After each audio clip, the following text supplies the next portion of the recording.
बच्चों क्वेश्चन है, निम्नलिखित संख्याओं को अभाज्य गुणनखंड के रूप में लिखिए।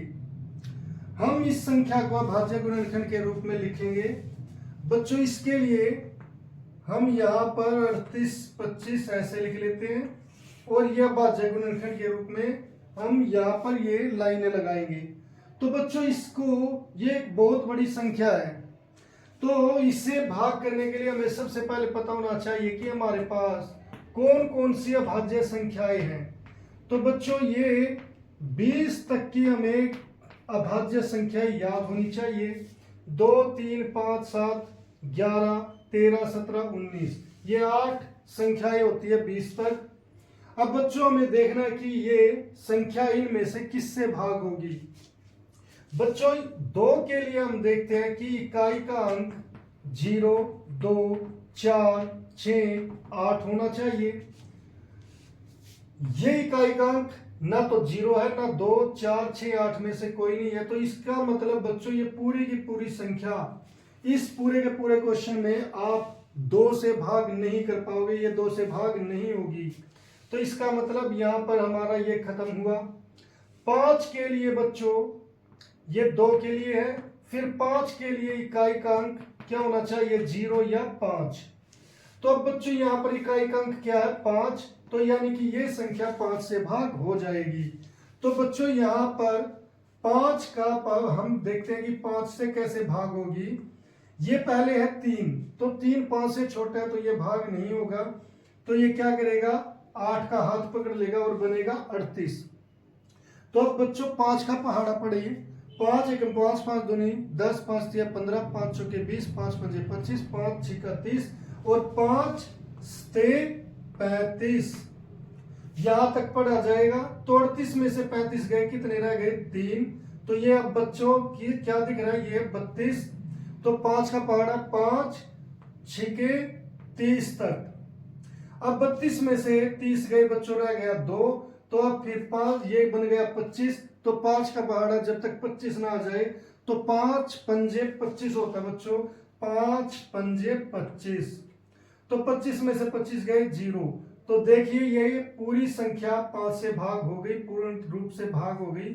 आप इन्हें अब भूल सकते हो, छोड़ सकते हो, ये केवल आपको समझाने के लिए बच्चों। अब यहां पर बच्चों ये फिर इकाई का अंक क्या आ गया, 5 आ गया। तो ये किससे भाग हो जाएगी, 5 से। तो बच्चों यहां पर 5, पहले ये 7 है तो 5 1 7, 5 से बड़ा है तो 5 एकम 5 हो जाएगा। 7 में से 5 गए 2, तो ये बन गया 26। तो बच्चों यहां पर 26 बन गया। तो 5 का पहाड़ा 5 पंजे 25, 26 में से 25 गए बच्चों 1, ये हो गया 15। तो 5 का पहाड़ा 5 तिया 15। तो बच्चों ये 15 में से 15 जाएगा, 0 आ जाएगा। तो ये भी पूर्ण रूप से भाग हो गया। अब बच्चों यहां पर इकाई का अंक है 3, तो अब ये 5 से भी भाग नहीं हो पाएगी, क्योंकि 5 के लिए क्या चाहिए यहाँ पर, 0 या 5। तो अब इसके ऊपर भी आप कट लगा सकते हो, आप इसका भी यूज अब छोड़ दो। अब देखेंगे कि क्या ये 3 से भाग हो सकती है। 3 के लिए बच्चों क्या होता है, सभी अंकों का योग। जो यहाँ पर ये 3 अंक लिखे हैं 1 5 3, इन सभी अंकों का योग करो। 5 और 3 8 और 1 9 हो गए बच्चों। अब ये 9 3 से भाग हो सकता है, तो ये अगर 3 से भाग हो गया तो वो भी, ये संख्या भी 3 से भाग हो जाएगी। तो 9 3 के पहाड़े पर आता है, तो इसका मतलब 153 भी 3 से भाग हो जाएगा। तो बच्चों यहां पर 3 लिखा, पहले ये 1 है जो 3 से छोटा भाग नहीं होगा, ये इसका हाथ पकड़ लेगा तो हो जाएगा 15, 3 पंजे 15। तो 15 में से 15 गए 0, तो ये दिख रहा है बच्चों 3 और 3 एकम 3। तो ये ऐसे पूरा भाग हो गया। अब बच्चों ये क्या 3 से भाग हो सकता है, इसके लिए मैं क्या करूं, 5 प्लस 1 कर दूं, ये कितना हो जाएगा 6। तो 6 3 के पहाड़े पर आता है, तो इसका मतलब ये 3 से भाग हो जाएगा। तो अब बच्चों 3 लिखा है यहाँ पर, 5 यानी कि 3 के पहाड़े पर 5 कब आएगा, 3 एकम 3 पर ही जाएगा। 5 में से 3 गए 2, तो ये हो गया 21। तो 3 सत्ते 21, यहां पर ये ऐसे होगा। अब बच्चों ये आ गया 17, तो 17 का पहाड़ा, यानी कि 17 किस पर, ना तो 3 पर जा सकता, ना 7 पर, ना 11, ना 13, वो खुद अपने ही पहाड़े पर जाएगा, वो है 17। 17 एकम 17। तो बच्चों ये 3825 हम कैसे लिख सकते हैं, इन दोनों, इन सभी की गुणा के रूप में, यानी कि 5 गुणा 5 गुणा 3 गुणा 3 गुणा 17।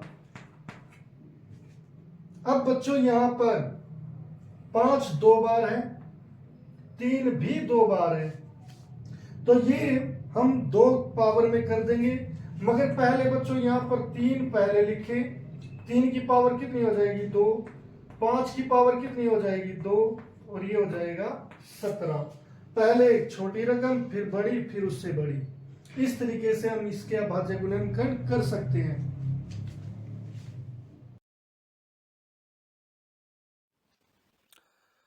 उम्मीद है बच्चों ये लेक्चर आपको पसंद आया होगा, और अगर आपको ये लेक्चर पसंद आया है तो इसे लाइक और शेयर जरूर करें, और चैनल को सब्सक्राइब करना ना भूलें। तो मिलते हैं फिर नेक्स्ट लेक्चर में, तब तक के लिए bye, have a nice day.